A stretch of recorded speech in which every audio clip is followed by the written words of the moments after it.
Folks all ready? Ready. We'll call the Shakopee City Council meeting to order for October 7th, 2025. If the clerk could please take the roll. Councilmember Delaney. Here. Councilmember Whiting. Here. Councilmember Contreras. Here. Councilmember Laura. Here. Mayor Lehman. Here. Item number 3, if you want to join us for the Pledge of Allegiance, please.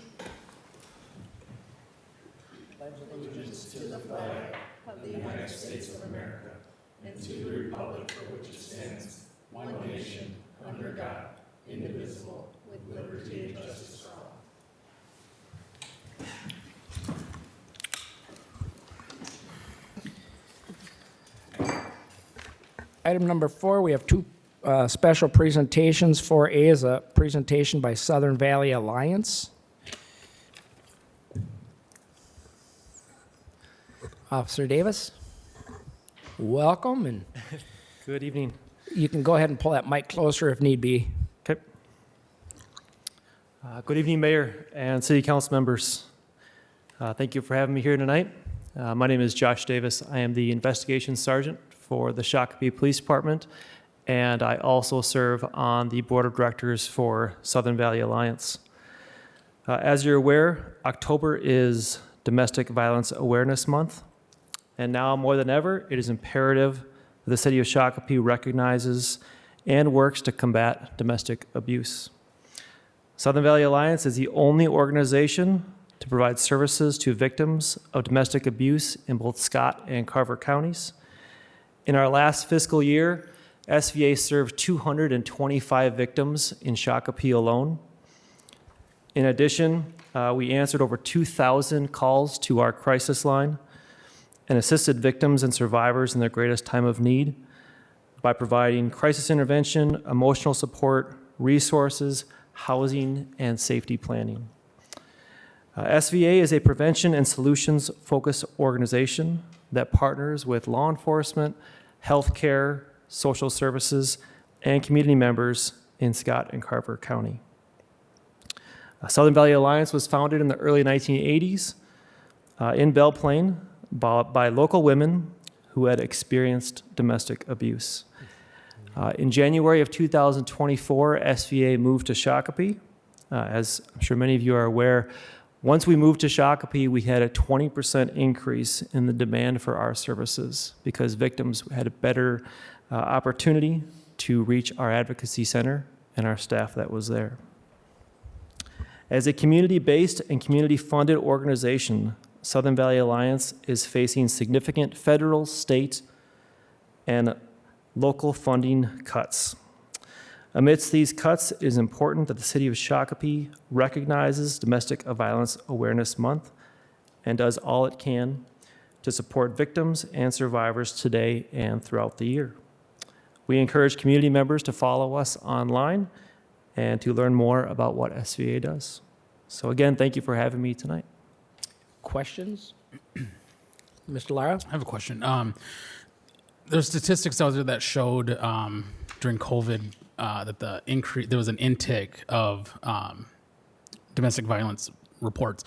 Have you guys noticed that number falling as time goes on, or is it staying about the same? Or I would say the numbers, I don't have the historical numbers with me tonight, but I would say they have not gone down.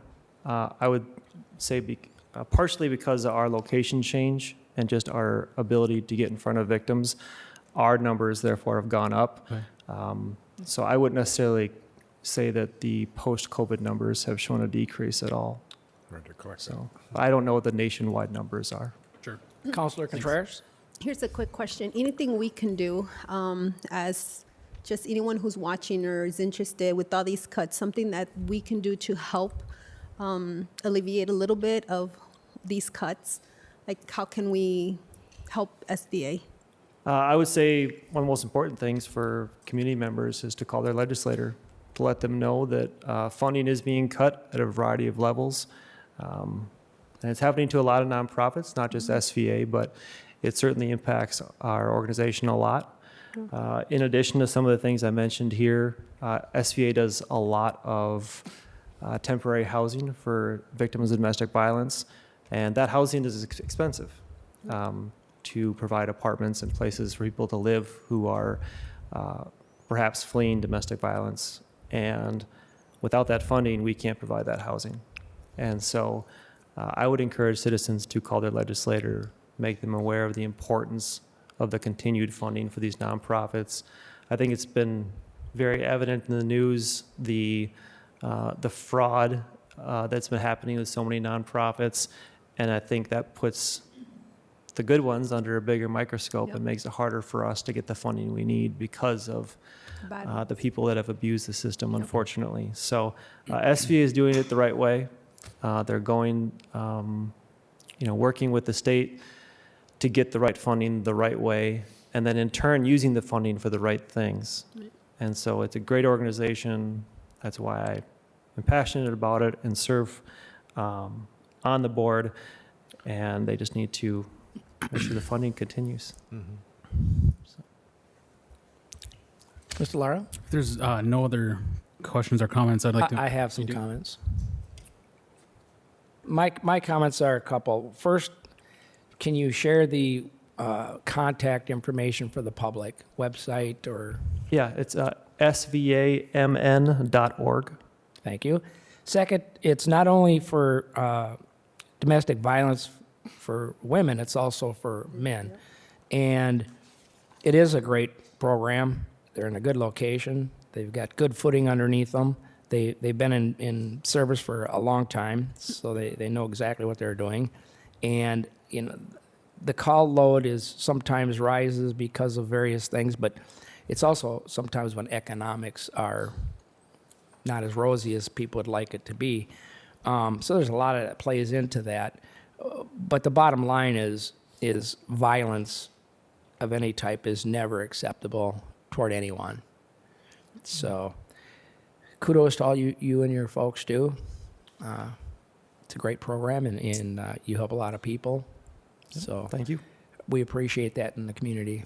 And we also, as a city, in our police department, we make referrals to this type of program and others for people in need, which drives up those numbers. But at the same time, long term, as awareness and education gets out there, the goal is to eventually educate and lower these numbers and give outlets for other ways of dealing with some of these things. So appreciate all you guys do. Mr. Reynolds? Thank you, Mr. Mayor. Josh, can you share? I believe you have a fundraiser coming up Thursday morning. Yes, we have it's Flaps and Flapjacks in Chanhassen. It's another fundraiser that SVA does. It's a great opportunity. There's a silent auction, breakfast, a short program, and I believe that's in Chanhassen on this coming Thursday. At Would that be on the Legion. website, maybe? It's on the website, yes. Excellent. The American Legion, which is located at 290 Lake Drive East, from Thursday, October 9th, from 8 to 9:30. And that awesome syrup comes with the flapjacks, so I might have to hit them up. Mr. Lara, did you have something? I'll just make a motion to adopt proclamation recognizing October as Domestic Violence Awareness Month. And I'll second that. We have a motion and a second by Councilor Contreras. Mr. Whiting? I think we need to read that proclamation. Mr. Lara, are you ready to read that one? Or? I'll let you do it. All right. Yeah, unless, Josh, you want to do that. But this is an official proclamation, a proclamation of the city of Shakopee declaring October as Domestic Violence Awareness Month. The city of Shakopee recognizes the critical work being done by domestic violence advocates in service of survivors and victims of domestic abuse. We encourage all citizens to actively engage in the work and events sponsored by the Southern Valley Alliance and other organizations working toward the elimination of domestic violence. Whereas 1 in 4 women and 1 in 7 men in the U.S. have been the victim of severe physical violence by an intimate partner in their lifetime, and whereas more than 23,000 calls are placed to domestic violence hotlines nationwide every day, and whereas the impact of domestic violence is felt not only by individuals and families, but communities and the nation as a whole. Whereas Shakopee joins with others across the state of Minnesota and nationwide in supporting domestic violence victims and survivors, the advocates and organizations who serve them and holding offenders accountable. Now, therefore, be it resolved that the members of the City Council in the City of Shakopee hereby proclaim October 2025 as Domestic Violence Awareness Month, and it will be adopted in regular session, we assume, the City of Shakopee, by the City Council of the City of Shakopee, Minnesota, held on this day, the 7th of October, 2025. Very good. Any other discussion on the motion and second? Seeing none, all in favor say aye. Aye. Opposed? Motion passes. Thank you, sir. Thank you.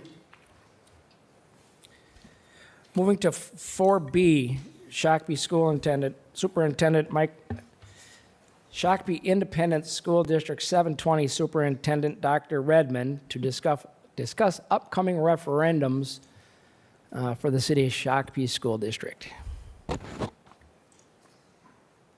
Welcome, Mr. Redmond. Welcome. Thank you, Mayor Lehman and city council members and members of the City of Shakopee team. Privileged to be here this evening to share information about the upcoming operating levy in Shakopee schools. Before I jump into that, I want to also say thank you. Later on, you've got an agenda item about safe routes to schools over by Sweeney Elementary. And I haven't been closely involved in that, but I get updates, all the time, regularly. And I think I'm on to two hands a number of times now that people have commented on how much they've appreciated working with members of the city team in the planning and going through that process. So it's great to see it on your agenda this evening, and I know it's coming up. It'll be coming up on our agenda too soon. But thank you to the City of Shakopee for the partnership on that to help keep kids safe. Seeking community direction, that title is very purposeful. And it really, I think, recognizes that in a public school district, in order to increase operating revenue, we need to go before the voters, and we certainly understand that we work on behalf of our school district and the people who live in that district, and so that is meant to be a very purposeful title. And main reason or the cause behind this is our school district, our budgets are balanced, and you'll see it on a later slide. They're balanced this year. They were balanced last year. Next school year, we're facing a budget shortfall. The year after that, another budget shortfall. I put the box in the bottom corner of this slide, that bottom left corner, and maybe it's has something to do with the social studies teacher in me. That was my profession for a long time. Just an interesting note, I think. In the state of Minnesota, public school districts are really the only form of local government that when they want to increase operating revenue, they need to put it before the voters in an operating levy. And you're well aware, city government doesn't do that, counties don't do that, townships don't do that.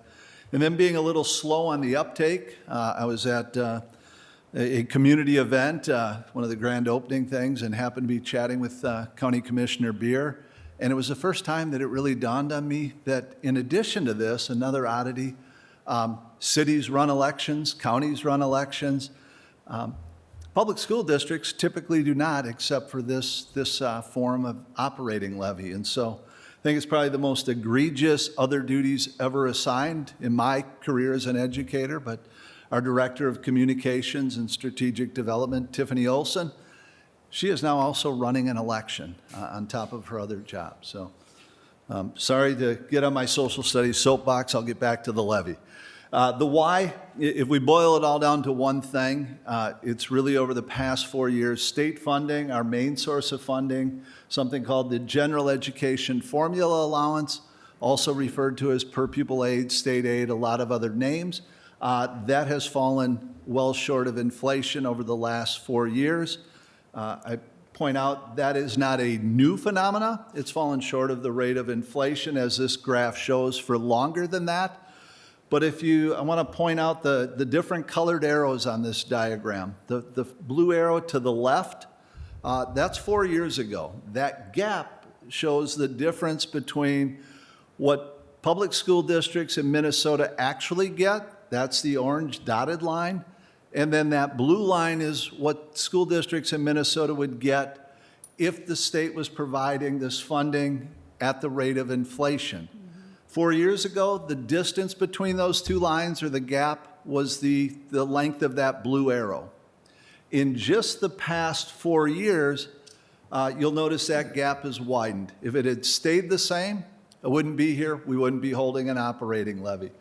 That gap has widened by the distance of that reddish or orangish arrow, and that arrow might look small on paper, but what it represents, that difference now, is an annual difference of $6.3 million in what the school district is actually receiving, just Shakopee Public Schools, versus what they would be receiving had the state funding kept pace with the rate of inflation over just the past 4 years. So it's the growth in the gap just in that last 4-year time period.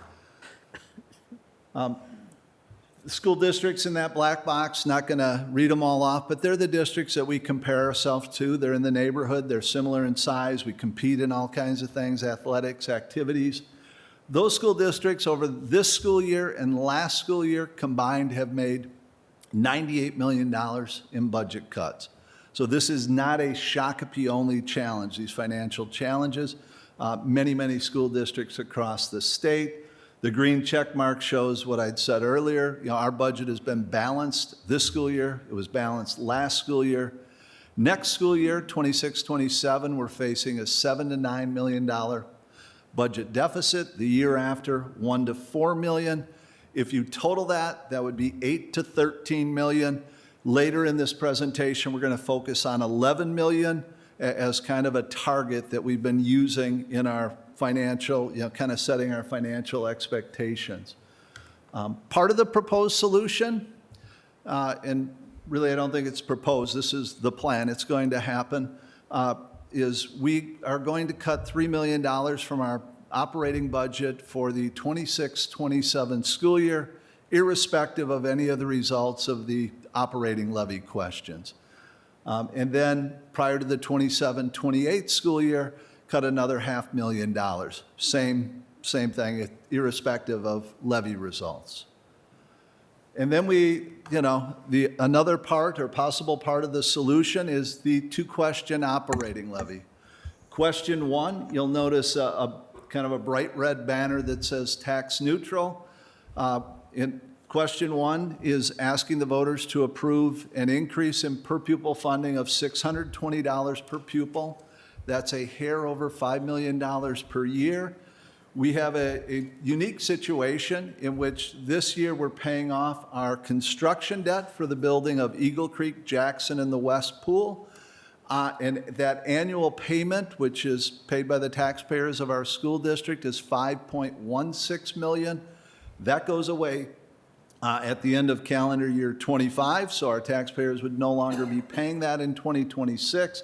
If question 1 were approved by the voters, $5 million in taxes would come on. So in essence, a wash. And you might go, are they not good at math at the school district? Those numbers didn't quite equal out. 5.16 coming off, 5 million going on.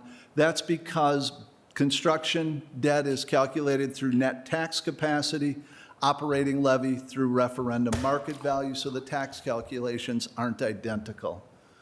Question 2, the school board took a look at that, 8 to 13 million, really focused on 11 million. Question 2 would be asking the taxpayers to approve a question that would provide an additional $2.5 million per year in operating revenue. And you'll see the 871 above a house. The taxpayer, the owner of a $400,000 home, would see an increase in their taxes, school district taxes, of $8.71 a month to pay for the cost of that operating levy. And then this, kind of getting to the point, kind of answering the questions that get asked all the time, or sometimes people are hesitant to ask, what happens if? If the levy is approved by the voters, we're going to continue to offer a similar level of services. If the levy is not approved by the voters, in addition to that $3.5 million in budget cuts, we will need to make even more budget cuts across, the entire school district, to our programming, our services, and our staff. and that will result in larger class sizes and obviously will limit our ability in some ways to provide programming. This is kind of the summary, you know, you've got the 3 million no matter what, the either or nature of question one, 5 million in new revenue or 5 million in additional taxes, the 500,000 no matter what, and then question two, the 2.5 million either or. And if you add those up, the 3 and the 5 and the 0.5 and the 2.5, that equals 11 million. Not going to go into the tax table. It's on our website. It's in the handout that we've shared with you. What that shows is question one, that owner of that $400,000 home, it's a penny a month. There was a little rounding error in the calculation. And then question two, it shows $871 a month. And so that owner of a $400,000 home, when we add question one and question two together, is $8.72 per month to pay for both of those operating levies. Real life example shared by one of our board members. I shared this then at Rotary. This will be the second time that I've shared it. Not going to go into great detail on this, but you can see that this board member, the value of their home went up by 100, tough for me to read, it's $101,900. And you'll notice the taxes going back to 2018 and carried out to 2025. The school district taxes on this home, even though it went up by over $100,000 in value over the same time, actually lower in 2025 than they were in 2018. And even if both operating levy questions are approved, this homeowner's taxes would be lower in 2026 than in 2018. And I think there's some parallels between Shakopee Public Schools and how we take that responsibility of managing the tax revenues that we collect, very similar to the city of Shakopee. I know that the mayor, the city council, and the city team understand the importance of that responsibility and work very hard to be prudent, thoughtful, and to make sure we're providing great value for that money. And so wanted to share that with you. Lots of information out there. Won't read this slide. The ShakopeeLevy.org website may not sound like it takes you to the school district website, but it does. Lots and lots of levy information there. Early voting, absentee voting has already started. That is at the school district office, 1200 Shakopee Town Square. And then election day voting is November 4th. The main precinct will be just at West Middle School. However, for residents of the school district who live in the Prior Lake precincts, they will vote at Prior Lake City Hall because the city of Prior Lake has an initiative also on their ballot. We've done one fall forum. We've got another one Thursday, October 23rd, thrust stage at the high school. And then I have time to answer questions if you have any, but thank you very much for your time. I've been talking about this levy a lot these days. My water's out in the truck. Great place for it. So. Very good. Any questions for Dr. Redmond? Well, then I'll ask mine. I like to go last. So there's a couple of things I'd like to point out. First, let me just say that I read this and I thought, this is very well laid out. It's very understandable for a lay person's perspective. And it's very transparent. So I really appreciate that from the school district. But when I look at, I was looking at the difference on your chart between the rise of inflation over the years. I'm kind of looking at your marks, the blue marks, right? And then I compared that to question one and question two. Question one adds $620 per pupil, I think it was, and the second question adds $310, $620 and $310 for a combined total of $930. But then if I go back to that chart with your blue, this one with your blue thing, that still doesn't get you up to that top mark. So it still lags where it should be in a perfect world. So you're not asking for the sky, the moon, and the sun. He's going to cut 3 million too. Right. But still, so that's reassuring too. That tells us that you're doing your fiscal homework and trying to be responsible with the spending. And just my last comment to get on my soapbox, the state increased their government spending by 40%, spent their surplus, $18 billion, and still have a $16 or $6 billion deficit.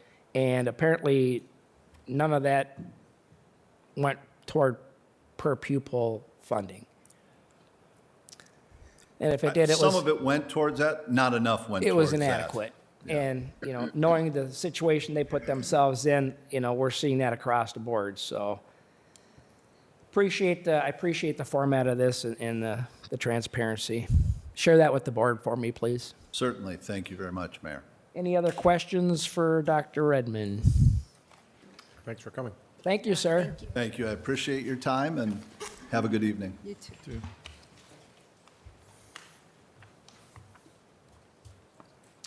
Item number 5, approval of agenda. Any changes to the agenda from staff? Nothing, sir. From council? Wishes of council? I'll make Mr. a Whiting? motion to approve the agenda. Is there a second? Mr. Delaney? Discussion on the motion? Discussion, all in favor say aye. Aye. Opposed? Motion passes. Item number 6 is our consent to business. Any changes to the consent agenda? Nothing from staff, sir. Council? Wishes of council, Mr. Lara? I'll make a motion to approve the consent agenda. Seconded by Councilor Contreras. Questions on the, Mr. Reynolds, would you like to read the consent agenda, please? Thank you, Mr. Mayor, members of council. These are the consent agenda items for Tuesday, October 7th of 2025. 6A sets a public hearing for the issuance of revenue obligations, otherwise known as conduit debt, for St. Francis Regional Medical Center. 6B accepts proposals for design services with CNH Architects and for construction manager service with Terra Construction for the remodel of Fire Station 2. 6C purchases a 2026 Chevrolet Silverado EV truck for the building department. 6D awards a contract for the Arbor Bluff Stream Stabilization Project. 6E approves a developer agreement amendments for the County Highway 16 extension improvements. 6F approves an agreement with the Shakopee Public Schools for safe route to school improvements at Sweeney Elementary School. 6G approves a gambling premises permit for the Shakopee Trap Club. 6H is the Firehouse Subs Public Safety Foundation's quarterly grant application. 6I is the Minnesota Department of Labor and Industries Building Officials Training Program grant application. 6J approves the September 16th City Council minutes. 6K is the Minnesota Department of Labor and Industries MNOSHA Workplace Safety Consultation Program grant application. 6L is surplus property, and 6M is the MetLife Minnesota Paid Family and Medical Leave Private Insurance Agreement, which will be effective January 1st of 2026. Thank you, Mr. Reynolds. We do have a motion and a second. All in favor say aye. Aye. Opposed? Motion passes. Item number 7 would be public comment. If you're here for an item that is not on our agenda and would like to address the city council, now would be that time. You please step up to the table and give us your name and address in the microphone. If you're here for an item that's not on the agenda, come up to the table and have a seat and give us your name and address in the microphone. Your time is limited, so please get to the crux of the matter. Welcome. Love to have your comments. And Hi, my Hi. name is Andrea, and I preemptively called the city council in advance. I'm on a Safe at Home program, so I've been told that it's okay for me not to announce my physical address. Safe at home program. She's in a safe at home. Thank you so much, city council members, for allowing me to speak tonight. Oh, say, can you see? I fear for smart meter safety. Singing consists of sound waves that resonate against our physical bodies, which include electron, proton, and neutrons. like a person singing or being sung to, everything in the world we interact with impacts our energy state. This also includes the electromagnetic fields from our cell phones to smart meters.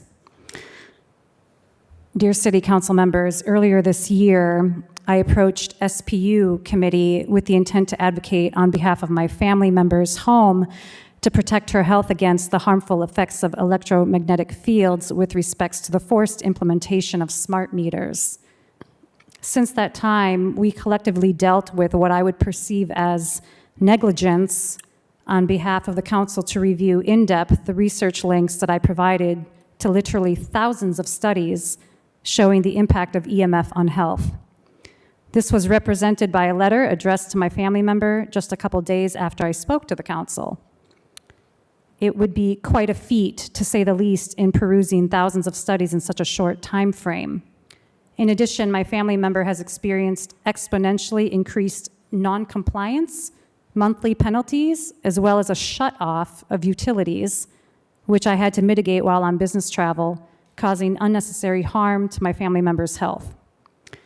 I see this behavior as quasi-bullying on behalf of our utilities company, and actions like these are not going to help solve the problem at hand. Today, I'm addressing this council to give more information that I hope will serve helpful in how you address and mitigate the harmful effects of EMF in her home and the members of the community at large who wish to opt out. And there are certainly others who have expressed their concerns to me. Let me be clear that I'm defining opting out as keeping the analog meter. Let me review some key points from before that I gave at the last meeting. Smart meters may have potential security risks such as load oscillation attacks, as mentioned by Oregon State University research. Smart meter radiation is neither low nor safe. There are potential fire risks. Smart meters generate pulses of bursts that are very brief but very intense RF.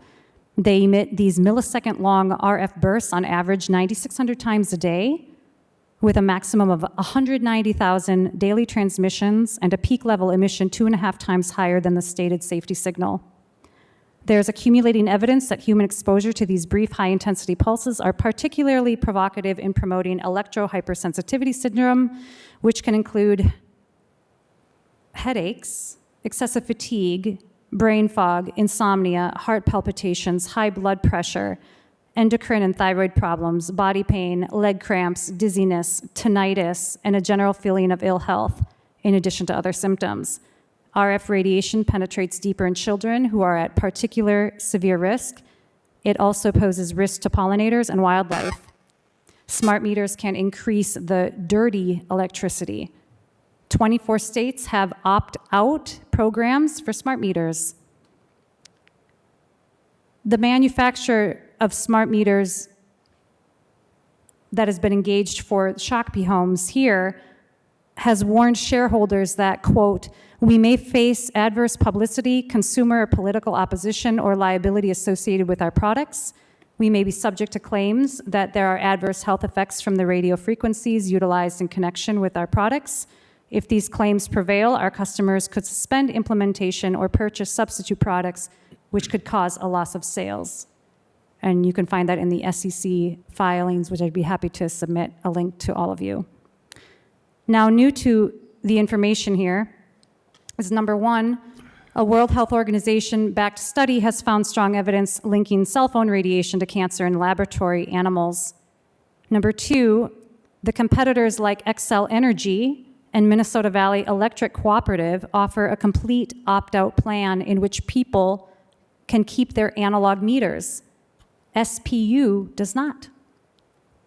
In 2019, the United States Court of Appeals for the District of Columbia Circuit ruled in the historic case of the Environmental Health Trust and others versus the FCC that the December 2019 decision by the Federal Communications Commission to retain its 1996 safety limits for human exposure to wireless radiation was, quote, arbitrary and capricious.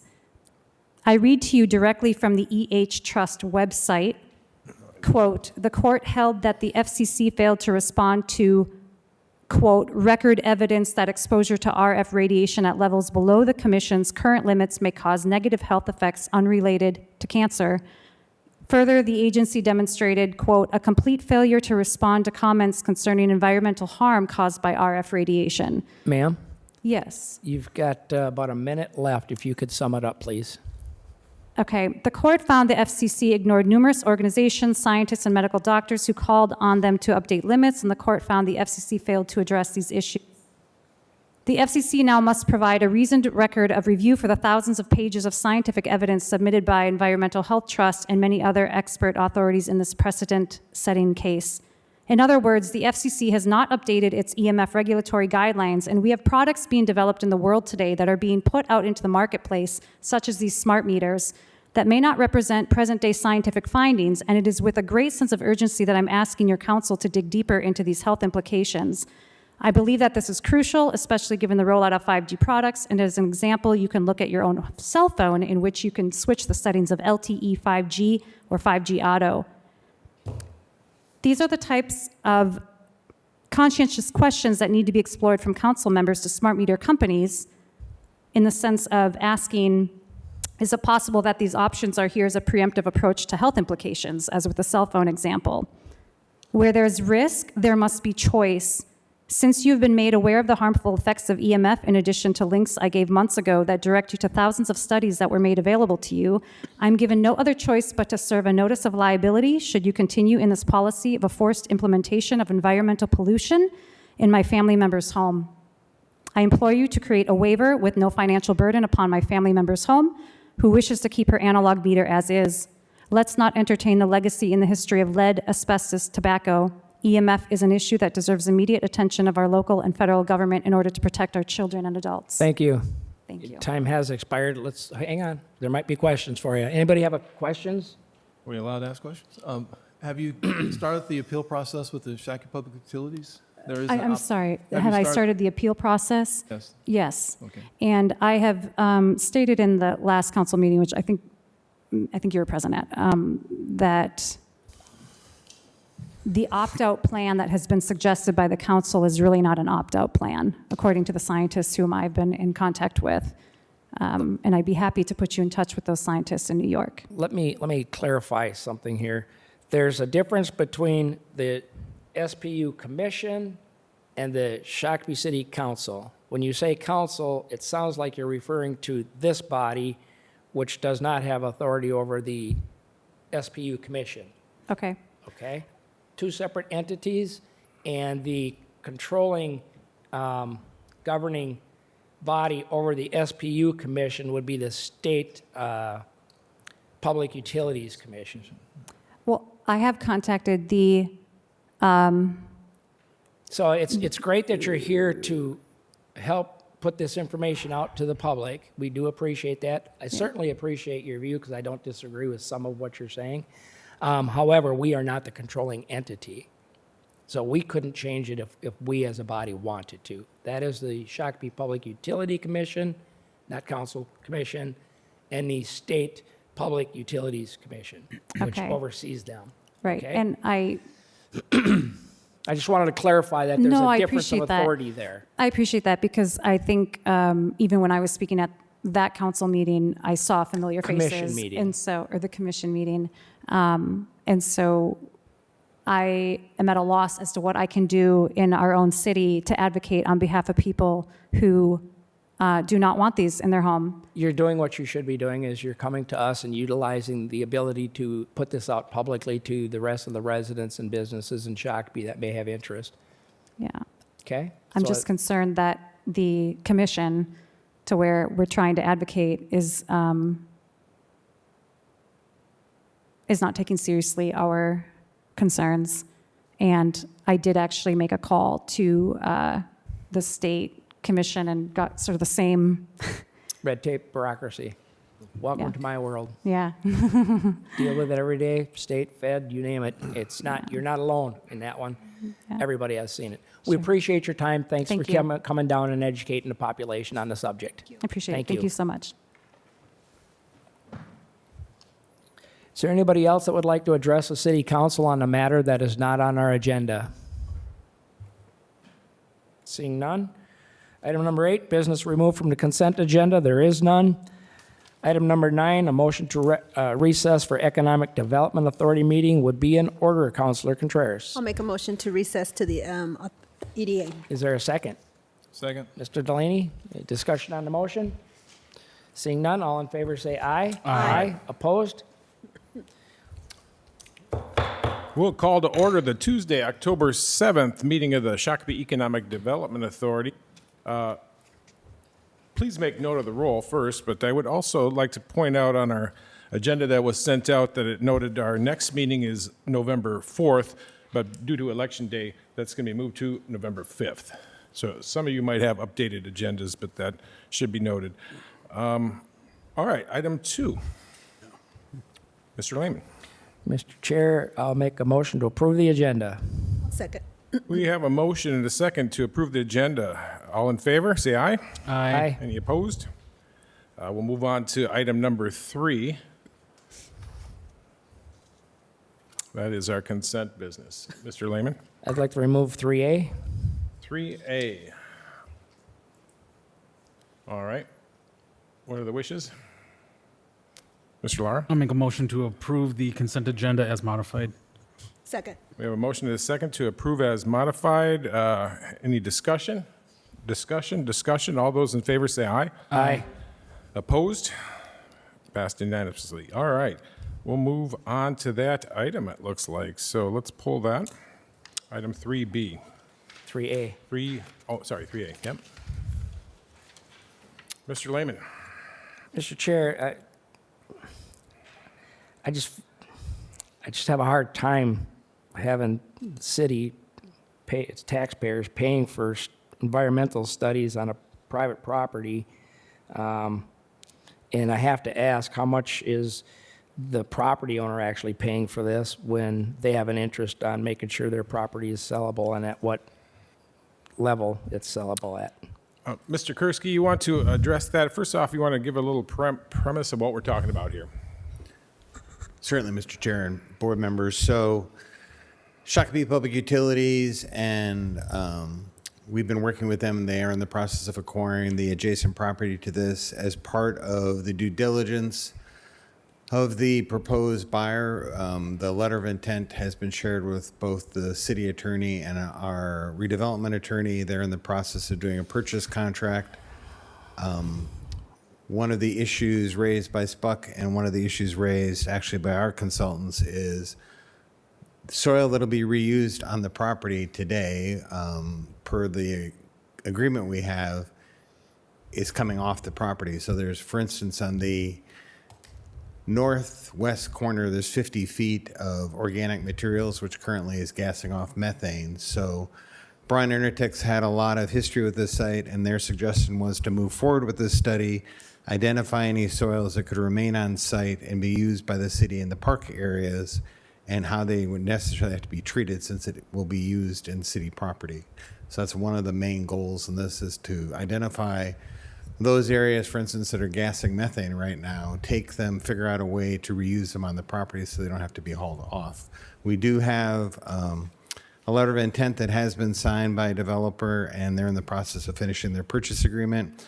One of their concerns is they are not going to borrow money from a bank to do this. They're putting up about $40 million of their own money. This is the last piece necessary for them to move forward. So just a little bit more. This is about our Shakopee gravel pit redevelopment and our TIF district that we have out there trying to replace the soils. Mr. Lehman, did you get your question answered? Well, it seems to me that the permits that were required for the gravel pit to operate required them to make sure that they were doing no environmental damage, and now here we are spending $300,000 on making sure they didn't do any environmental Mr. Chair, it's damage. up to $100,000. I think Braun's estimate was $74,000 or $75,000, and the original permits that we had related to groundwater, not the materials going into the site. That was adjudicated, and the city was not able to enforce that. This is to look at what's been currently brought onto the site that's sitting there today, to ensure that there is no environmental contamination, to also ensure the site that Shakopee Public Utilities is acquiring has not impacted the gravel pit site, and vice versa. So that's why Spuck is willing to fund this out of their funds that they provide to the city, and we will then get reimbursed back those funds as part of the tax increment financing district through the administration portion, which over the life of the project is, I think, about $6 million. So where in the resolution does it say the utility is going to pay their share of this cost? And Mayor, they're paying 100% of the costs out of the funding they give us currently, the $350,000 a year they provide to us. so then why would we need a resolution to approve the 300,000? We're not approving 300,000. The memo says that, so I'm sorry, I'm just using your memo. So what, before, there's two items on the agenda tonight. One is spending up to $100,000 for the environmental review. If you remember on TIF districts, we get reimbursed for not only staff time, but legal time, et cetera. What the city's financial officer has done is giving us latitude going forward to be able to charge back that time. So when those administrative revenues come in down the road, we have time charged against them. So all you're spending tonight is up to $100,000. Mr. Chair, Go ahead. this says right here, the proposed resolution amends this amount to 300,000, which would be sufficient to cover the cost of a proposed environmental study. The EDA has typically adopted interfund loan resolutions to cover any costs associated with developing and administering a tax increment financing district. If the EDA decides to establish a tax increment district related to the gravel pit, this would allow us for a cost incurred related to that district to be reimbursed from tax increment revenue. So this is telling me we can spend up to 300,000 on this, and it doesn't tell me that Spuck is a part of this. It doesn't tell me that the property owner's got a piece in this, and you know, they just don't have a stake in the game. So, Mr. Reinhardt. Yeah, President and Commissioners. So regarding the interfund loan, so we did establish one in 2022 when we originally were setting up the district. So that interfund loan, per state statute, in order to be reimbursed with future increment, you have to set up the interfund loan in advance before you spend the money. So that would cover things like the TIF plan, the developer's agreement, and then staff time related to setting it up in addition to this environmental study. So it's all encompassing of environmental study and everything else that would go into setting up this district that we have spent or that we may spend in the near future. It's not just for the cost dealing with the study, it's dealing with the other costs that the city will have that we can then get reimbursed for. That's why we're doing this. So the amount is up to 300,000 then? That's, I couldn't hear you. well, the amount is up to 300,000 per the, No, so again, the study is currently 74,000. Braun asked to keep a cushion in there in case they do find something that requires further testing.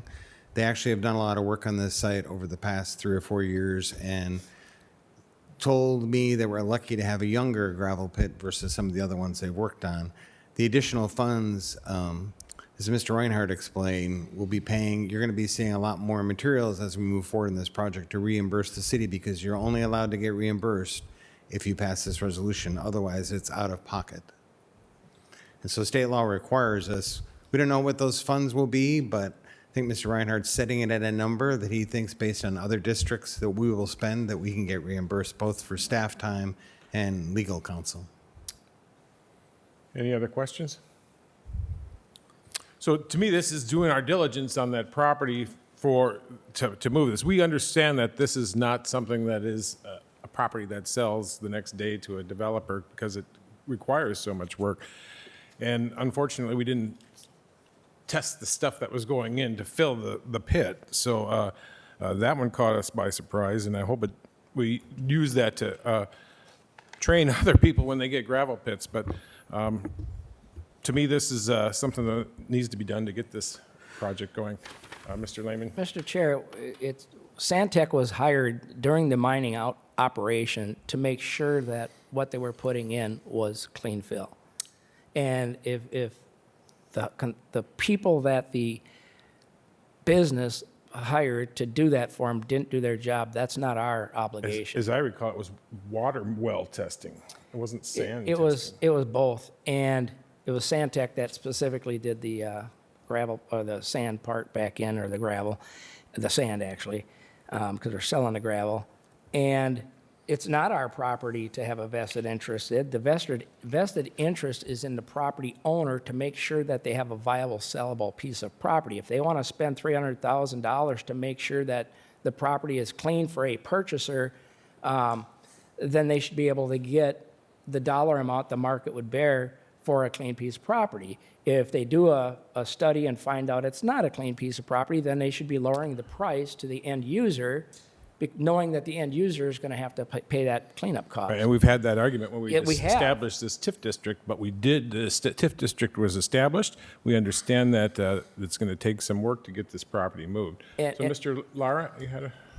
Mr. Kursky, how much did we spend on the environmental study for Somerville?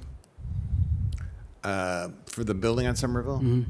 $25,000 And was that paid for from EDA funds? from the EDA, correct? And I don't know if my memory serves me well, was that a unanimous yes vote? I don't think you saw that because it was under 25,000. Oh, okay. It was unanimous to have us put it on a private market or see if we could put it on a private market. My last comment, Mr. ahead. President, is that the second to the last paragraph on page 4 to Councilor Delaney's comment says it's amending in addition to, so it'd be 200,000 in addition to what was passed in January 4th, 2022 of 100,000, so it's a total of 300,000. It is 300,000, Yep. but it's 300,000 for expenses that we will incur and not be reimbursed for because we have set up the TIS Yep. district. So if we don't do this, it's going to cost taxpayers $300,000 or $200,000. Thus, the why you shouldn't be willy-nilly handing out TIF districts. Well, the TIF district is behind us, so now we want to get paid. That's why we set up the TIF district, to have these opportunities and to be reimbursed for our expenses. So what is the wishes of the body? Mr. Lara?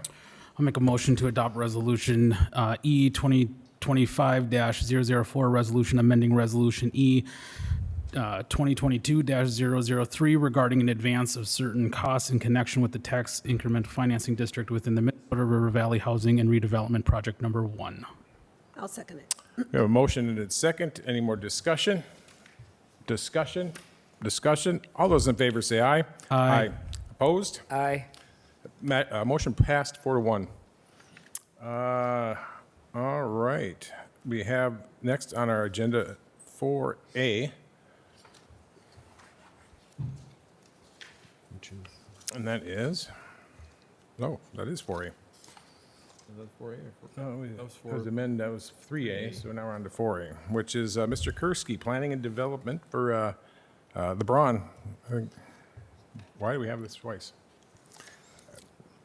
It's on This here is twice, Chair, contract I to think, spend that because, money. Oh, okay, we're ready to go. Okay. Mr. Kursky. again, we did solicit, I believe 6 or 7 firms responded to an RFP to do the environmental work. Braun was chosen because of their history with the site and their current geotechnical awareness of what's going on the site. And again, this is to protect not only the city, but also Shakopee Public Utilities. And the way this is set up is it will be paid for out of the Shakopee Public Utility funds, then reimbursed per the last resolution that you passed out of the tax increment revenues that come back to the city. Any questions? You mentioned methane. I assume that's from farmyard or something type components?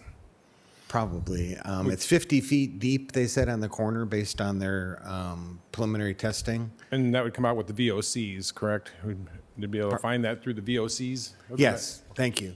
And their plan is that's really good topsoil, but not when it's compacted at 50 feet deep. Not So- down there, yeah. So they got to flip that. Mr. Lehman. Mr. President, when originally during their permitting process and the monitoring wells, there was early on prior to their activity, there was a small diesel organic registering in very low, so it wasn't a concern prior that came in the underground water flow from, I believe it was the west, through the property, and that was monitored throughout the time. So Yeah, that was a well watering we were talking about. Yeah, so they're going into quite a bit of looking at what all the metals and heavy metals and things like that, and PFAS, which is a hot topic these days, and other things. So it does look like they're doing their diligence.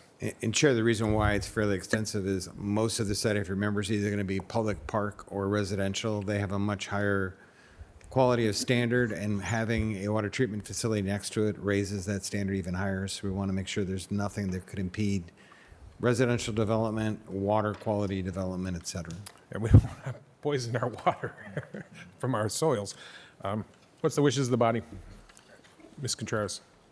Thank you. I'll make a motion to approve the contract with Braun for a cost not to exceed $100,000 for environmental soil and water analysis, considering a phase 2 for the gravel, Shakopee gravel. Second. A motion and a second. Any discussion? Discussion. All those in favor say aye. Aye. Opposed? Aye. Passes 4-1. Thank you. All right, and we are on to any questions on the EDA bill list, item 5A. None for me. Hearing none, we will ask for a motion to adjourn. I'll make a, Paris? yep, I'll make a motion to adjourn to November 5th, 2025 at 7 p.m. Is there a second? I'll second. All those in favor say aye. Aye. Any opposed? We stand adjourned. Very nice. All right, we'll reconvene the city council meeting to item 11A, Lower Minnesota River Watershed District City Priorities. While the city engineer is getting that ready, Mr. Mayor and members of council, I just wanted to let you know that when it comes to the Lower Minnesota River Watershed District, there's been some concern with many of the current members over the last couple years.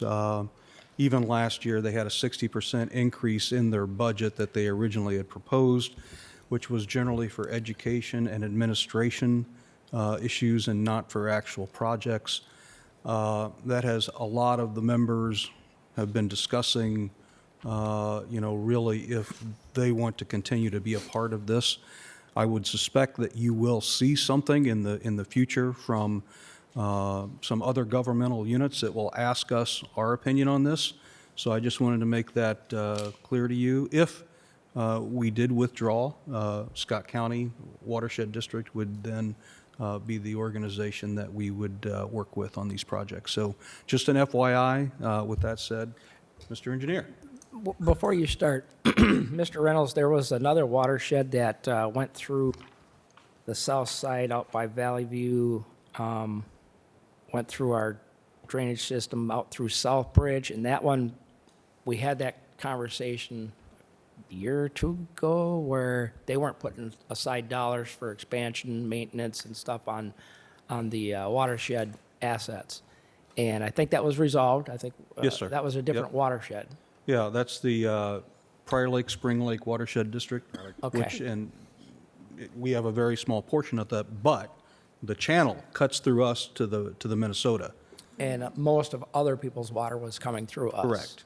Yes. And in this case, this is the one that's predominantly downtown, Old Shakopee area, to where our water quality going to the river is better than what they're bringing us. And That is correct. that's a fact. So, sorry, go ahead, sir.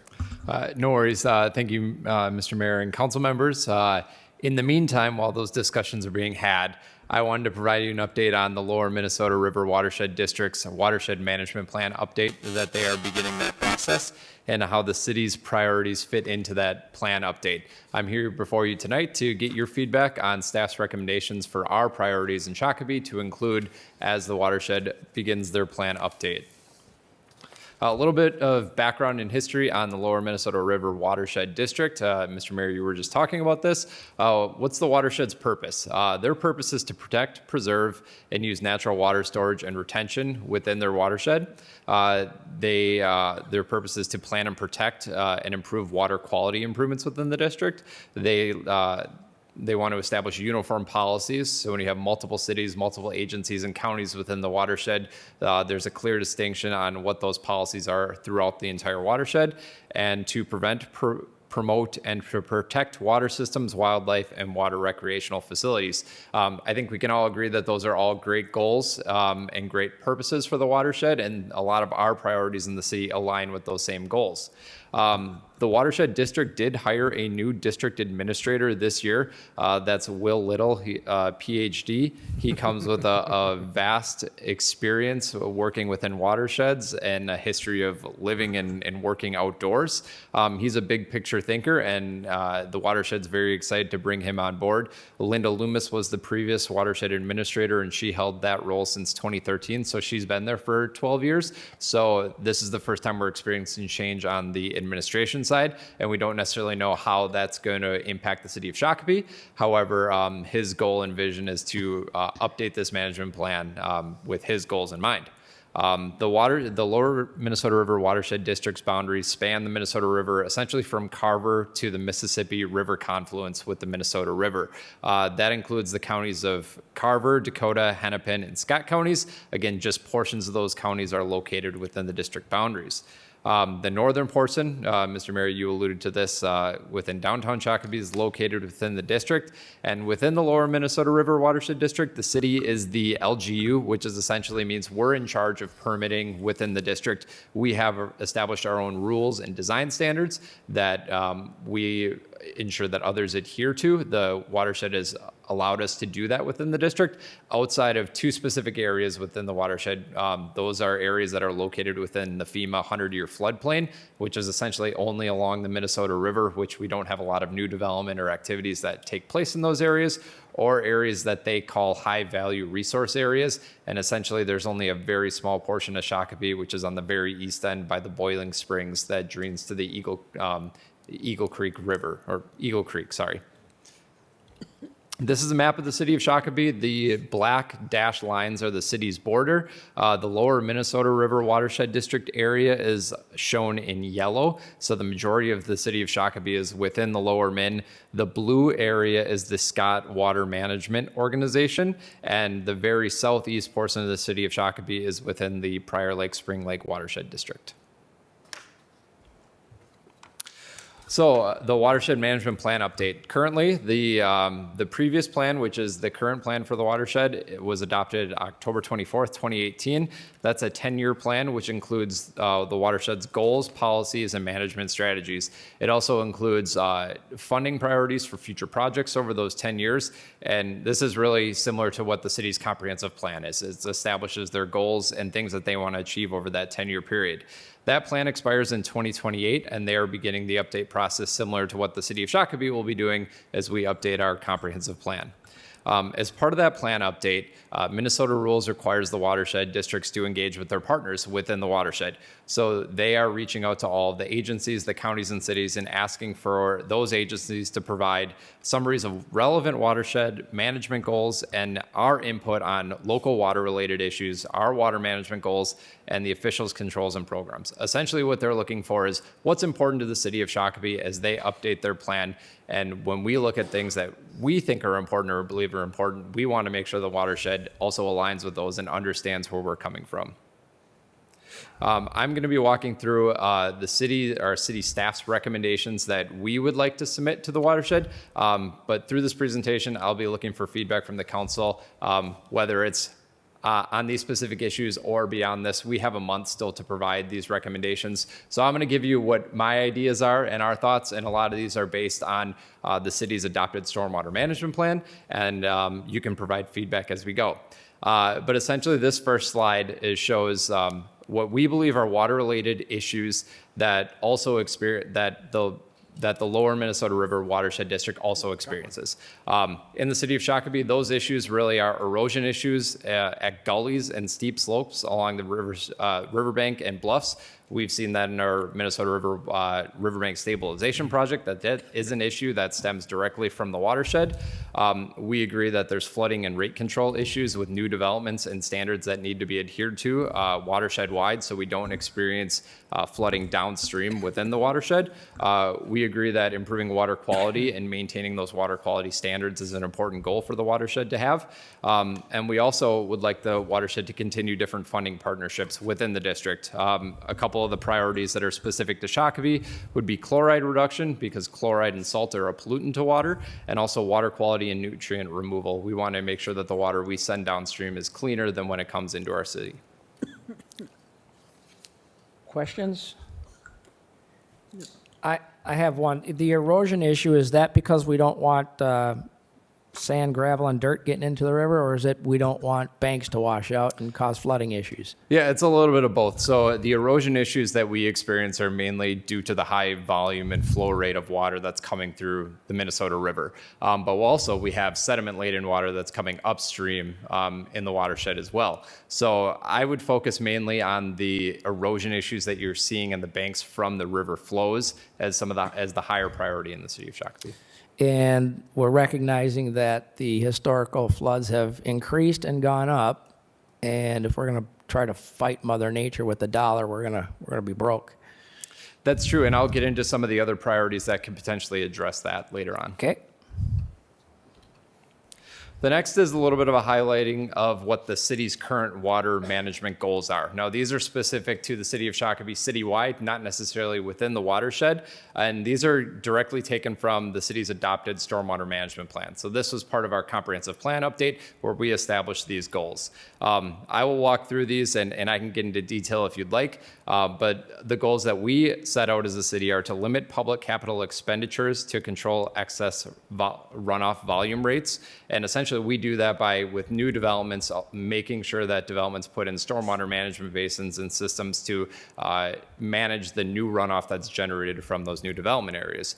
We strive to improve water quality. That's through development, but also retrofitting different projects. We put in our downtown water quality improvement project last year in the Lewis Street parking lot. That was one project that came straight out of those goals.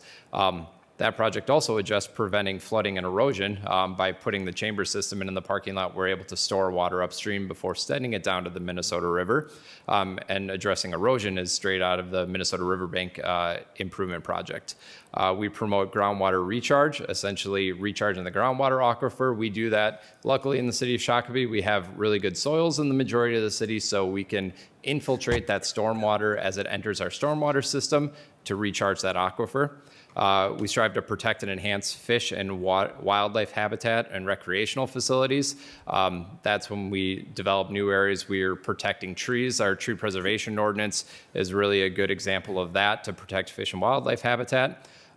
We protect wetlands in conformance with the Wetland Conservation Act. So as we review development applications, we ensure that we're not impacting wetlands, and if they are impacted, that developers are mitigating those either through purchasing of credits that new wetlands can be constructed or on-site wetland construction. And then we maintain an active storm sewer maintenance program and inspection program, and that's driven by our Public Works Department, whether it's through televising our storm sewer system, inspecting our stormwater outfalls, or inspecting erosion issues that happen through new construction projects. Not to mention sweeping the street every other day, right? That's exactly right. Oh, they were weak. And lastly, these are the priorities that we hope that the watershed focuses on as they develop their management plan. These aren't specific to the city of Shakopee, but these are the big picture items that we'd like the watershed to focus on. The first is maintaining good relationships with local partners. We want to be a good partner with the watershed district. We expect the same back from them. So if there's ways that we can work together to make improvements, to partner on projects, we want to make sure that that communication line is open and we can continue to work together in a positive way. We'd like the watershed to fix legacy issues, which essentially is, we know there's issues out there, that there's flooding, erosion issues. Please focus on addressing those issues rather than thinking about new issues. There's already things that are happening within the city and other areas. Please address those before we move on to other ones. Next is not over-regulating new issues that the city is already managing. We have development standards, we have ordinances, city code, design criteria that are already in place. We do a really good job of managing development and stormwater management within the city of Shakopee. We don't need the watershed to be over-regulating those same things that we're already doing. So we're hoping that they don't step in and start to do some of those things that we're already doing. I would also point out that we have fact-based evidence that the water that is coming off of our watershed into the river is cleaner than what the watershed is sending to us. There's some examples of what some of those extremes might be. Yeah, so a lot of them are, and this is the next issue, which is regional issues. We know that less than 1% of the water that flows in the Minnesota River comes from the city of Shakopee. So we'd love for the watershed to be focusing on the areas upstream, the agricultural runoff, areas that are even outside the watershed in the state of Minnesota, to see if there's ways that we can improve the water quality, provide flood storage upstream to reduce those rates that are coming through the city of Shakopee. So I mean, those are a lot of the regional issues. The over-regulating some of the issues would be, are there different design standards that they want developers or construction projects to adhere to in the city of Shakopee that are over and above what we're already requiring? So do ponds need to be larger? Do they need to infiltrate more water with new development areas? Do they need to decrease the rates that are sending downstream below what our standards already are, thereby increasing pipe sizes and other things like that? We are already focusing on a lot of those issues in the city of Shakopee and initiatives. We don't want another hand to be overreaching above that. No, we know we have some work to do. Yes. And lastly is maintaining funding opportunities. Over the last 5 or 6 years, the city has done a really good job working with the Watershed District to obtain grant funding and cost partnerships to deliver a lot of really cool projects. One of the funding sources is the Watershed-Based Implementation Fund. That's known as the WBIF. Essentially, that's money that comes from the state of Minnesota through the Board of Water and Soil Resources, which is Bowser for short. That gets handed down to watershed districts, and they hand that money out to different projects.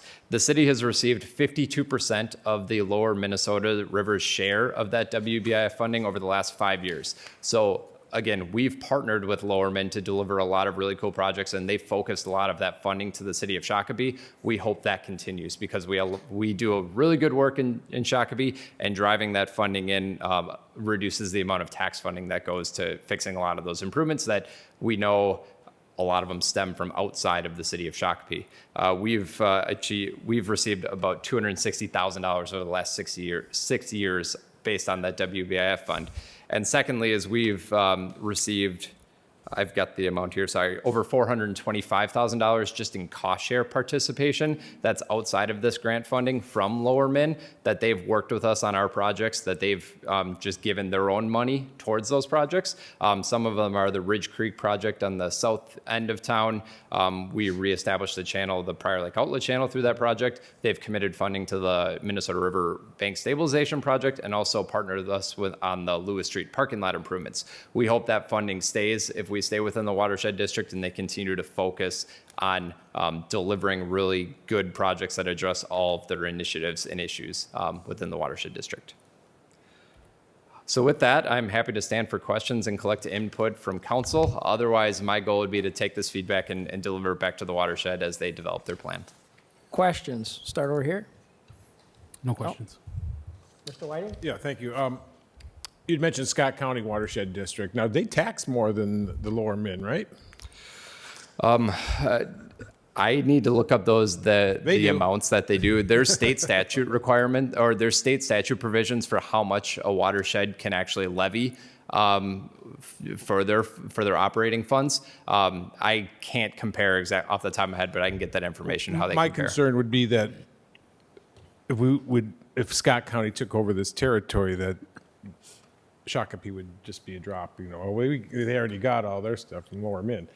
Scott County has a lot more riverfront and watershed district area. So that would be, and you hit on a lot of the points that I did too with the grants. If they taxed a little bit more, the grants, want to claw some of that back in grants. But you hit on the different chemicals and trying to reduce some of that and the chloride issues. Sediment, I think, is covered in our riverbank stabilization project and in a lot of the projects we have in our downtown project with the old rodeo grounds, and that being a pond as well. So I like to see the Lower Min stick around because I think we can partner with them a lot easier than we could with Scott County. And I do like to see, I like your priorities you put together, and I assume that they couldn't argue with those. So that's all I have. Thank you. Well, same here. Oh, sorry. Mr. Delaney? Mr. Delaney? Oh, same here. I think you got a great list of priorities, especially the groundwater recharge. I mean, we get our water from aquifers, so that is pretty critical and important. So. Councilor Contreras? Thank you. I too agree with a lot of this, especially the big picture items, which is fix the legacy issues. You were talking about the erosion. that to me on the riverbank is, we're out there all the time and you see it and it's like, there's like, how far, you know? So I really appreciate it. And I do also would like to keep this, this watershed. And I do feel that if we do let Scott County, they might consider, like our counselor was saying, there's other issues in, you know, Scott County. Let's go over here. You know, Shakopee's already got their stuff. So I think I too would like to continue working with the lower Minnesota River watershed. Just to add to that a little bit, that's not that the Lower Min doesn't have other communities No, it's right, working with, right. but I think that we've made a good partnership. Mr. Lara? Yes, I would agree with your priorities and find that that would be sufficient. So my comments would be, I'm not necessarily fixated on Lower Min or Scott County. It depends on what kind of changes Lower Min comes out with. That would play a role in my decision-making. The other thing I would point out is Scott County is limited just to the county of Scott, where a lot of the dollars coming in from large part of Shakopee going into the lower Minnesota watershed is distributed throughout a much larger area than just Scott County. Matter of fact, it's 3 or 4 different counties, correct? So then you have to ask the question is, are our funds being utilized here or somewhere else where, like the transportation tax in Scott County has, them transportation dollars can only be used in Scott County? There's a benefit to that, okay? As for the recommendations, I think it would be prudent on the lower watershed to recognize the actions that the city is taking and the fact that our water going into the river is cleaner than what they are giving us, that that should be models they should be using upstream to send us cleaner water, quite frankly. And we have done more than our share already, and we certainly don't need to be paying more when we are paying for riverbank stabilization in key areas where it comes around the corner by Rarmalting down there, the river turns, and once it comes around that corner, it comes back and it washes out right before the old bridge. So we've learned that over the years. That same knowledge that we spent hundreds of thousands of dollars in engineering and consulting fees to learn, you now have that for free. So we have given you $250,000 of information you can use somewhere else to send us cleaner water. Same with the, you know, we're going to spend 12 million, is it, on the bank stabilization in that area? 16.2. 16.2, and we also spent the dollars, as you're aware of, on the underground parking lot to filter out some of them sediments. By all means, don't get me wrong. I think it's kind of crazy that people I hear say we don't want leaves and grass clippings and dirt in the river, but when you look at the river, it's lined with trees, lined with leaves, and it's made out of dirt. So part of me says it's kind of crazy. The organics. Right? So I'm certainly not interested in us paying more when we have made major investments in making sure we're being good stewards. And like I said, you could take a lot of that information and utilize it in other areas, and everybody would benefit from it. Mr. Whiting. We have the chair and a Shakopee representative here tonight. If you want to come up, make a comment on. Excuse me. First of all, I'll take that authority as the one that runs the meeting. I just would like to ask a question of our Thank you, new. Mr. I would like to Whiting. ask a question of our new district administrator. I was going to do that. We'll try to keep the decorum where it belongs. If you don't want to mind, step up here you give me the floor. if you want gave to, me the floor, and that's, let's go back to Robert's rules, because you We are. offered me the floor. I run the meeting. And I have a question for the new administrator, if you don't mind. let me ask him to Can come you up to please- the table and have some time to Give me my time. Please step up to the table and introduce yourself from the Lower Watershed District. Thank you very much. You're the new appointee, correct? Thank you very much. I am the new administrator, Okay. Will Lytle, and I've been with the district for about 5 months. Okay. Well, welcome, and that's, wanted to, first off, welcome you to our area, and ask you if, and our new representative, thank you for being here today. And I've, believe it or not, been in my chair even a shorter period of time. My name's Carter McNew. I'm the Scott County District Manager to the Lower Min. So my question is, we had some things up on the slide here about some of our priorities, and is there anything that you see that is a concern or anything that you would add to some of our priorities or that you think we should be adding? I think the priorities are excellent, and they're in keeping with our previous planning process. So we're in the 6th generation of watershed management plans. We've existed for 65 years, and let me start it really quick at the beginning. We were created essentially as a joint powers agreement between 5 counties. And what's unique about our watershed district is most other county WMOs or watershed districts, they come to the banks of the river. And we're one of the few watershed districts. It's not really a watershed. We don't cover a whole creek. We're essentially a hot dog bun around the river. And we have 2 missions. One is the standard watershed district that were listed. The second was, and why we were one of the major reasons we were created in the 1960s, was to be able to handle federal dredging funds and dredge materials. And that's something that would be difficult for Scott County to manage without this district, because the other counties pay into that system. And so we were essentially created as a joint powers to be able to handle these administrative and interagency and scales of government. And the river's dredged up to Savage, correct? It's dredged up to Savage. I believe it's authorized to be dredged a little bit further, but only a 4-foot channel beyond, and I believe it's up to Shakopee, but Yeah. it has not been dredged. It hasn't been maintained, because Shakopee is the, what's the term for that? Navigatable waters up to the Yep. bridge. Yeah, so there's a 9-foot channel up to Savage and a 4-foot, authorized up to a 4-foot channel to Shakopee. The other very unique thing is that this coming up to the banks of the river is the standard upstream as well. So there is no other watershed district. If you imagine, the river water that we're receiving, dirty, coming into our district, if we were to say charge for that, there is no one to bill upstream because everybody comes to the banks. And I think these priorities and points are excellent. And we are at the stage where we're almost the canary in the coal mine because we have the dual mission. And the way that we're funded is taxing, essentially, of the floodplain, which is not where a lot of tax revenue is. So we have a synthetically low revenue stream and this dual mission, and we're receiving dirty river water that is not our own creation. It's going to require us to evolve or design a different process to understand how we can pair our dollars with impacts. And right now, we've been constrained by essentially Bowser, who reviews our plans, saying that if you're taxing a homeowner in Shakopee, you can't send that money upstream to pay a farmer for BMPs outside of your district unless there's a really excellent way in place to do that.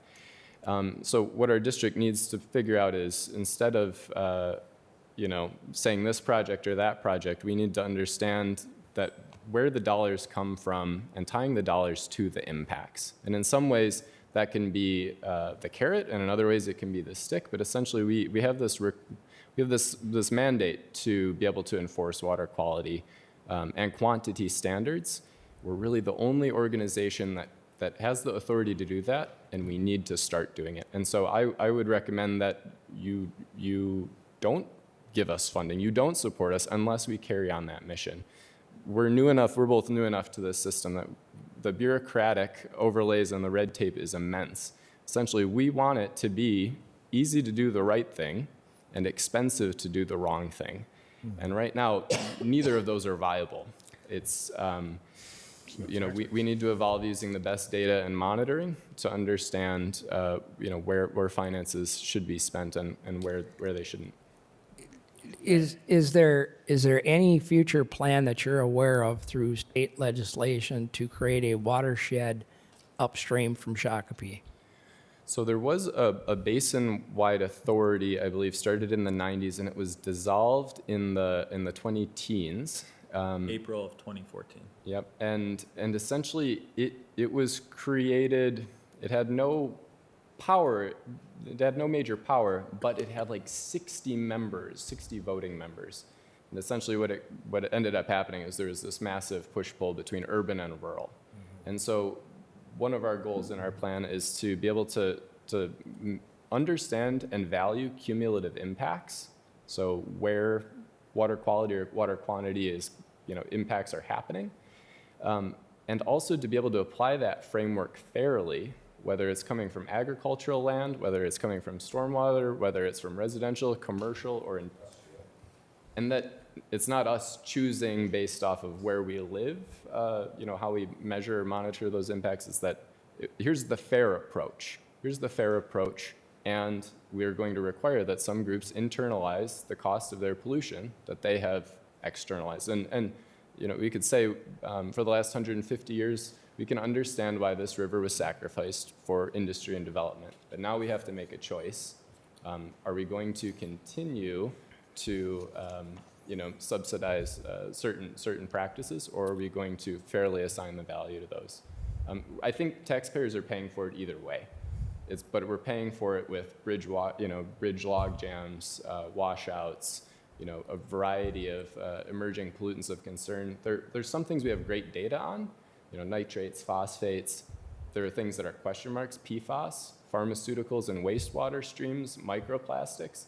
And right now, the state and the federal government, they don't have mechanisms in place that ensure that for the next 50 years or 100 years, that we can adapt to those things. We're essentially entirely siloed and reactive.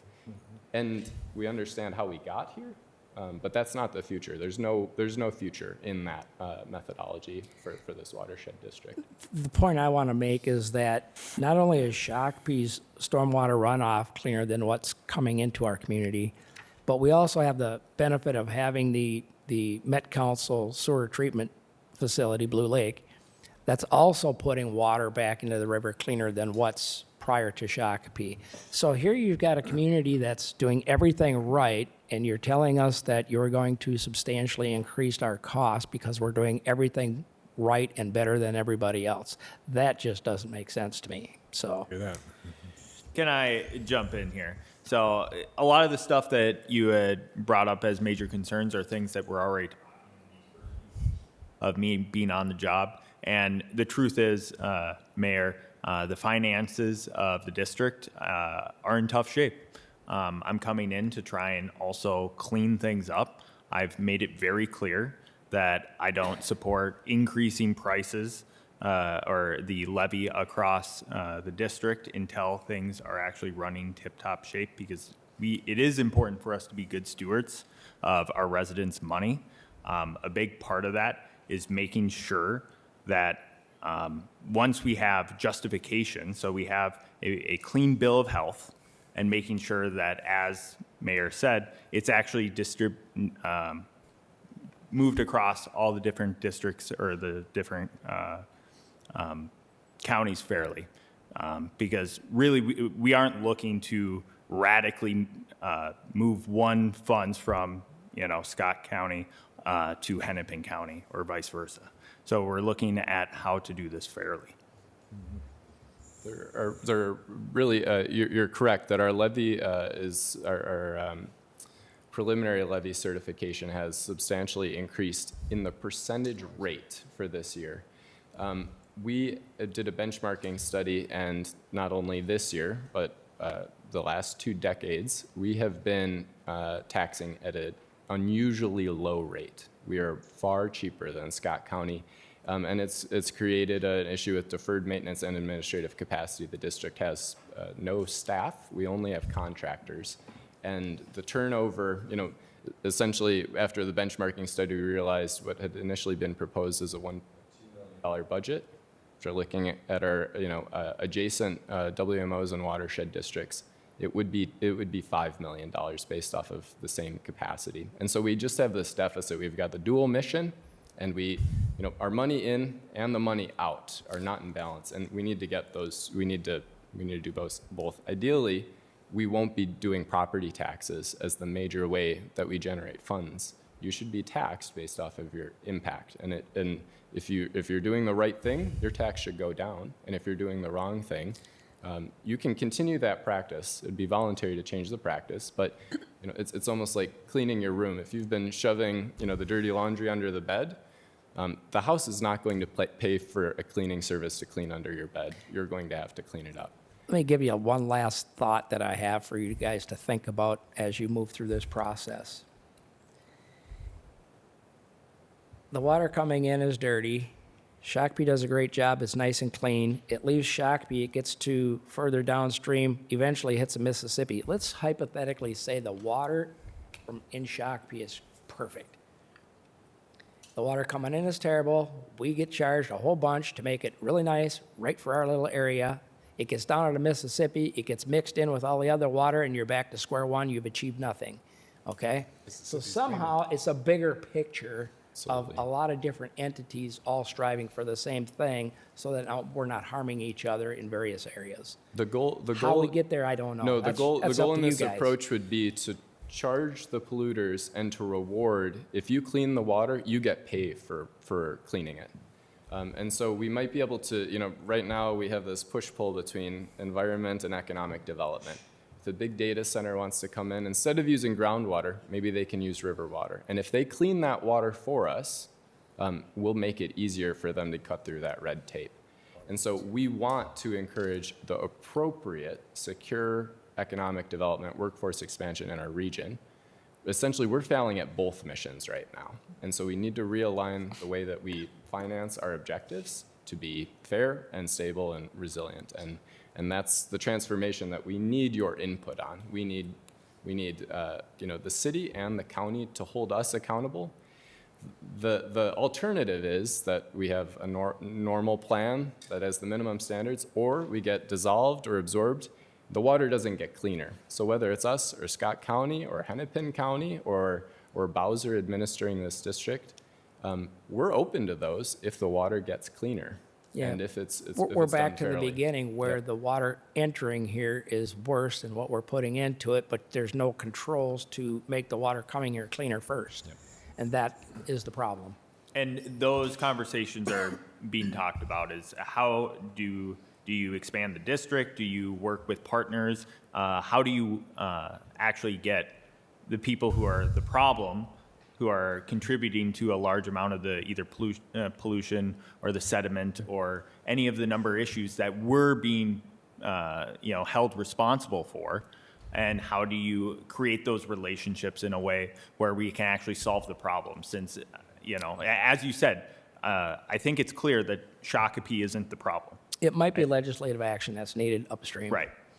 So just know that we're taking all those things under consideration. We're kind of coming at this with a clean slate. Well, I wish you the best, because you got a monumental task in front of you. Good luck. Do we need anything else, sir? No, sir. Thank you both for coming. Very much, Mayor. If you could leave some business cards with us at some point, that would be awesome. Absolutely. The Mississippi actually is cleaner than where the Minnesota comes in. If you've ever done that Have you been trip there by with the refinery down there? It's like, because it's swirling, because they're coming together, it's, mud and yeah. And that's Dark water. bad, but it's natural, yeah. you know? Well, All right. Item number 12, liaison administrative reports. I start. You started last time? Nope, I start now. You do this time? Go Yep. ahead, sir. All right. October the 27th, Jackson Commons ribbon cutting for our newest and greatest park. Being heavily used right now, fantastic. October 1st, we had our joint workshop meeting with Scott County Commissioners, very informative. And then last night was the Shakopee School Board meeting. What I was going to cover was already, Dr. Redmond went over it very well. But one thing that he didn't cover, and what was covered in the meeting, was they're taking their initial preparation of what's going to be cut. So I do have that proportional grid of what will be cut, and unfortunately, at the top is instruction, teachers, but Can you share that with staff to share with council, please? Okay. that's it. Thank you, sir. Councilor Contreras. Thank you, Mayor. So the 27th, I also attended the Jackson Common Park, which was an awesome turnout. October 1st, I also attended the joint meeting with the county. On the 3rd, I attended the grand opening of the launch pad over with the SMSC. Great facility, awesome, awesome. And my liaison is coming up this Friday. So that's all I got. Very good. Councilor Whiting. All right, thank you. Again, I also was at the county joint workshop. And then last night, the Minnesota-Wisconsin Public Transportation Group met and had their annual awards and at their annual meeting. And MVTA won for the Management Innovation Award for their zero emissions transit initiative.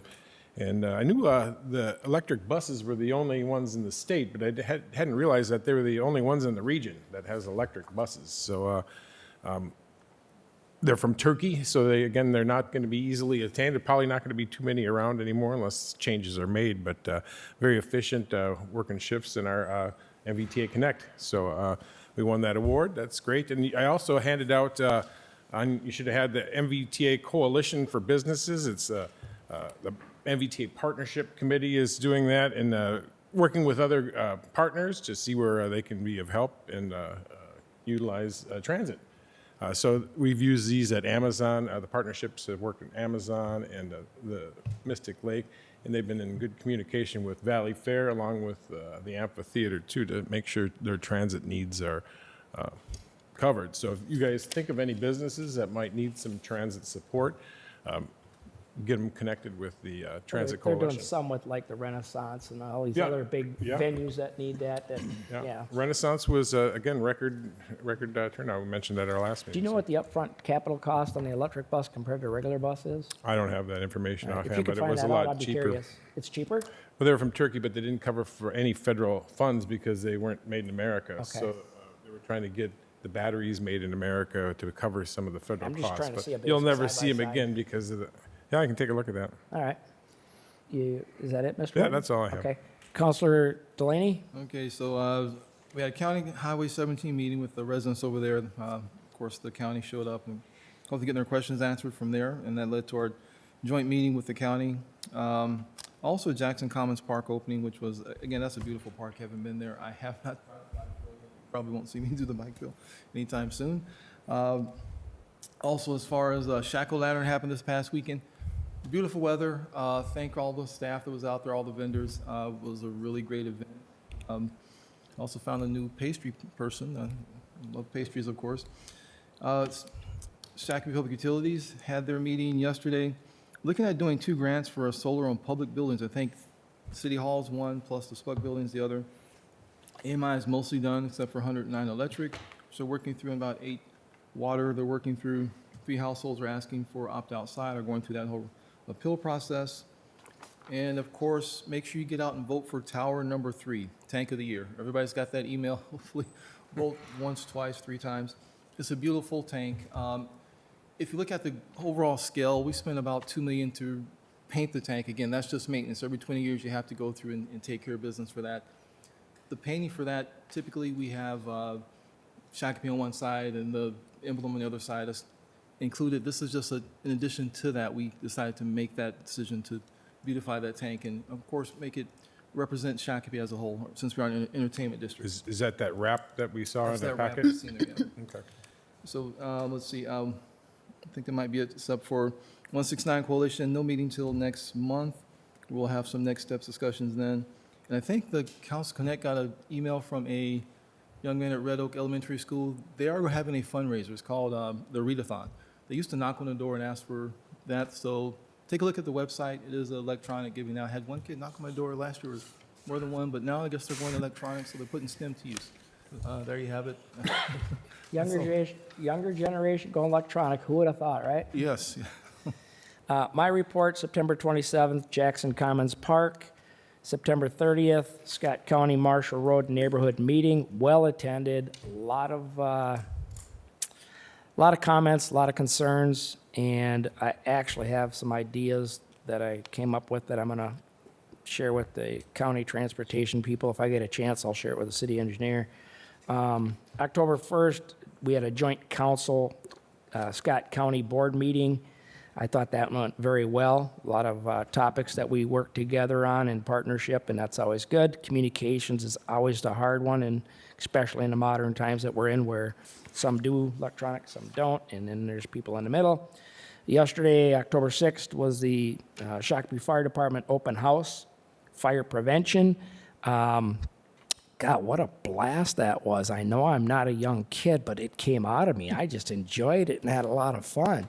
Got a lot of pictures, got permission from parents to be able to use them, posted them on social media, and there was actually a lot of good educational stuff that the fire department shared with both the adult children like me and the kids about fire safety and stuff. Learned something important. Flour is not good for a fire. It's flammable. It's baking soda, and the key word is Oh, I suppose powder. flour Baking is powder is flammable. flammable, but not baking soda. Because it's in a powder form, apparently. I don't know. I didn't ask all the details, but learned a lot. They did a demonstration with putting water on a grease fire, and it was like amazing just how rapidly it exploded. It was like, wow. Showed a lot of different techniques of how to put that out with a pizza pan, another pan, turn the heat off, all kinds of stuff. Very, very good event. It was outstanding. Kudos to the fire department for doing it. Ounce of prevention is always a pound of cure. So, Mr. Reynolds, you have anything to report, sir? Not tonight. All righty. Item 12B, news and announcements. Who wants us? Who started last time around? I did the proclamation. Proclamation. Oh, okay. Oh, did I miss 12A? City bill list, I'm sorry. Just before we forget. No questions. Yeah, no Yeah, I have no question. questions. All right. Let's start on this end and go down the news and announcements. If you have them in front of you. All right, Fall Cleanup Day, Saturday, October 18th, from 7:30 a.m. to 11:30 a.m. at Public Works Facility. It's always a good time. I enjoy it. I'm sure residents enjoy coming out. It's a big hit for the city, so definitely come out. Look at the website for what's accepted and not accepted. Exactly. All righty. Mr. Whiting? I did the proclamation. I'll Okay. pass. Counselor Contreras? Okay, so fall yard waste drop-off, Dakota Prairie Composting is offering free yard waste drop-off from October 1st to the 31st. Drop off your yard waste at 12386 Chestnut Boulevard. Shakopee residents must show ID. Monday through Thursday, 7 to 7, Friday, 7 to 5, Saturday, 8 to 2, and the Sunday is closed. Very good. And Chestnut Boulevard is 41 going into Chaska off of 169, just over the railroad tracks. Hang a left, just over the. Yep. All right, Spooky Family Fun is on Saturday, October 25th from 4 to 7 at Huber Park. Join us for our annual Spooky Family Fun event. Games, booths, prizes, animals this year, huh? Food trucks and candy. No registration is required for this free event. We will see you there. Also, a little hack on the cleanup day: the later you come, the easier it is to get in. So there is no need to get in line at 6 a.m. if you come in. Unless you got 2 truckloads, or 3. Or unless it's really busy and the line stays there until it's cutoff time. You just got to roll the dice. Yeah. Anything from staff? No, sir. All right. Any other business? Okay. We are going to move into a closed session for the city administrator performance review. And to do that, whichever council member makes that motion, I would request that you link it pursuant to the Minnesota State statute that's listed on our paper, 13D.05 subdivision 3. Mr. Lara. I'll make a motion to conduct an annual performance review of the city administrator in closed session and pursuant to Minnesota statutes 13D.05 subdivision 3. Is there a second? Second. Anybody? Councilor Contreras seconds the motion. Discussion on the motion. All in favor, say aye. Aye. Opposed? Motion passes. We're in closed session. We'll have to clear the chamber.